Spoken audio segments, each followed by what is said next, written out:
మంచిగా పోతాయి అన్ని చెప్తాడు. హాయ్ ఫ్రెండ్స్ అను, హాయ్ ఫ్రెండ్స్ అను, అను హాయ్ ఫ్రెండ్స్ అను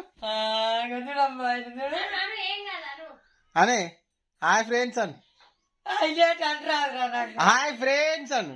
హైలైట్ ఏమొస్తుంది మరి? తినడం వస్తుందా? తింటా తినడం వస్తుందా అంటే తినలేకపోతాడు. ఏమొస్తుంది మరి? కూర దొండకాయ వండుకున్నా. ఇప్పుడు మందు తాగుతున్నావా? మందు తాగుతున్నావా? మధ్యాహ్నం ఏడ వచ్చి ఇడికే వచ్చి చూపించుకొని పో. 10కి రాలేదులా, 10కి 10 అయింది. షోలు వినపడతలే, షోలు వినపడతలే. వినపడతలే. కళ్ళు తాగినవా? కళ్ళు ఆడవాడిని మొగడు తెచ్చిండా కళ్ళు? మందు మందు మంది ఓడు మంది అయ్యేదేమో 3 లక్షలు ఉంటాయి.